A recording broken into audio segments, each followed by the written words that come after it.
নিয়ে আমি কড়াই ফেলে এটাকে একটু ঘি দিয়ে ঠিক করে নেবো। নেওয়ার পরে আমি দেখাচ্ছি। দেখুন পুরো বিরিয়ানি তৈরি হয়ে গেছে। দেখুন দেখলে মনে হচ্ছে পুরো বিরিয়ানি তৈরি হয়ে গেছে। এবার চলুন এটাকে আমি মাংসটা আমার নামানো হয়ে গেলেই আমি এটা কড়াই কীভাবে তৈরি করছি আপনাদেরকে দেখিয়ে দিচ্ছি। মাংস আমার এখানে দারুণ ফুটছে, প্রায় হওয়ার মুখে, প্রায় হয়ে এসছে। আমি প্রায় 5-10 মিনিট ধরে ফোটাবো। দেখুন 5-10 মিনিট ফুটে গেছে।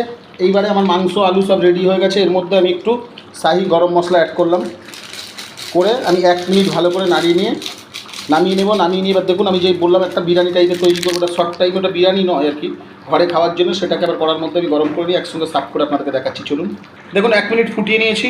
এবারে আমি দেখুন গ্যাসের ফ্লেমটাকে পুরো অফ করে দিলাম, দিয়ে চলুন নামিয়ে নিচ্ছি, নামিয়ে সার্ভ করে আপনাদেরকে দেখাচ্ছি।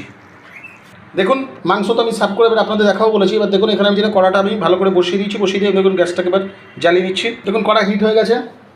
কড়ার মধ্যে আমি একটুখানি ঘি দিলাম, একটুখানি, দেখেছেন তো, নামমাত্র একটুখানি ঘি দিলাম, একদম নামমাত্র ঘিটা দিয়ে একদম কোনো রকম একটু নাড়িয়ে চাই